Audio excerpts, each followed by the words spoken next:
Hello and welcome back to Python course series for absolute beginners. Last video में हमने देखा था that was all about the introduction of the Python course जो कि हम launch करने जा रहे हैं। उसमें हमने बेसिकली ये सारी चीज़ें डिस्कस की थी कि हम किन किन स्ट्रेटजीज़ को हम फॉलो करने जा रहे हैं और किस तरह हम इस कोर्स को लेके चलेंगे। अगर आपने वो वीडियो नहीं देखी तो उस वीडियो का लिंक आपको डिस्क्रिप्शन में मिल जाएगा। आप वो वीडियो ज़रूर देखिएगा, तभी आप इस चीज़ को गेट कर पाएंगे कि किस तरह हमने इस कोर्स में आगे जाना है। तो आज से हम प्रॉपर जो है अपने पाइथन के कोर्स का आगाज़ कर रहे हैं और this is our tutorial number 1। और इस ट्यूटोरियल में हम देखेंगे what is programming, why Python to learn, कि प्रोग्रामिंग क्या है और पाइथन हमें क्यों सीखनी चाहिए। So welcome to tutorial number 1। आज से हम प्रॉपरली अपने पाइथन कोर्स का आगाज़ करते हैं। सबसे पहले हम डिस्कस कर लेते हैं कि एक लैंग्वेज क्यों ज़रूरी होती है। अगर हम एक नॉर्मल एनालॉजी को देखें, जिस तरह रियल लाइफ में we need a language to communicate. हम जब दो ह्यूमन बीइंग्स हम जब कम्युनिकेट करते हैं तो वी नीड ए लैंग्वेज, ठीक है। हम उस लैंग्वेज के बगैर हम कभी भी एक दूसरे से कम्युनिकेट नहीं कर पाते। सिमिलरली अगर यही जो एनालॉजी अगर हम कंप्यूटर के लिहाज से अगर हम डिस्कस करें तो computer also need a language to communicate. Computer जो है उसको भी एक लैंग्वेज की ज़रूरत होती है।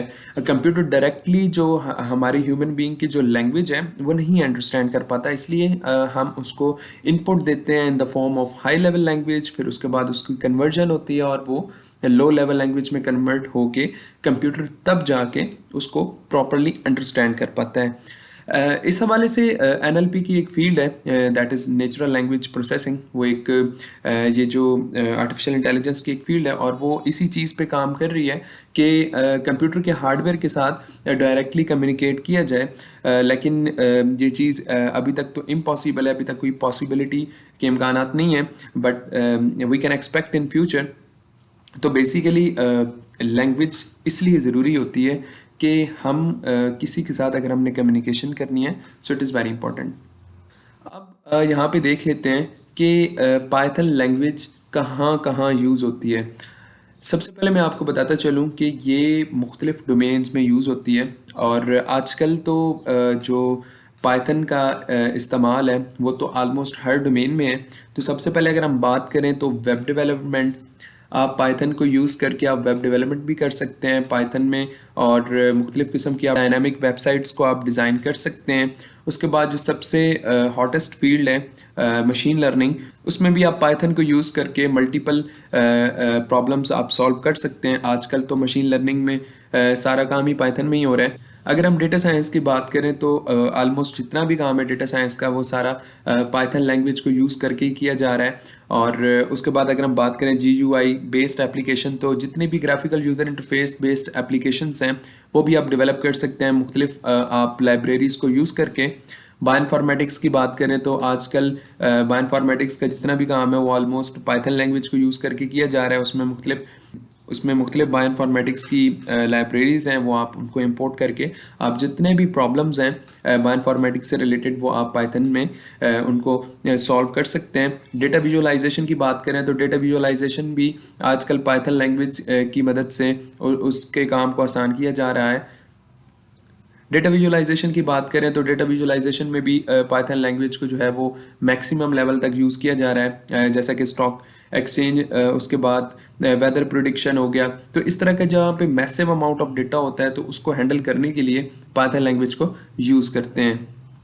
आखिर में जाके हम बात करते हैं what are the benefits of the Python language.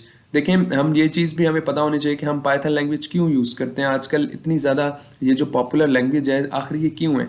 सबसे पहले ये है कि it is easy to understand.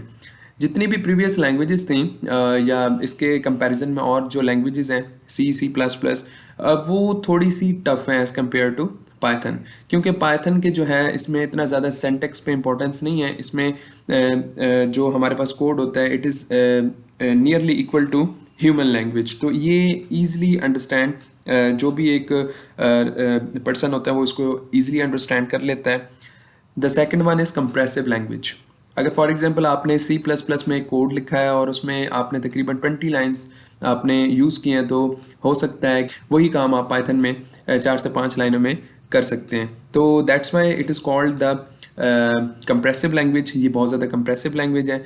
और ऑलराउंडर लैंग्वेज, ऑलमोस्ट जितने भी प्रॉब्लम्स हैं, चाहे वो मैथमेटिक्स के हैं, चाहे वो बायो के हैं, चाहे वो केमिस्ट्री के हैं, चाहे वो डेटा साइंस के, चाहे वो कंप्यूटर साइंस के हैं, आप ऑलमोस्ट सारे के सारे पाइथन की लैंग्वेज को यूज़ करके आप कर सकते हैं। स्क्रिप्ट बेस्ड लैंग्वेज है।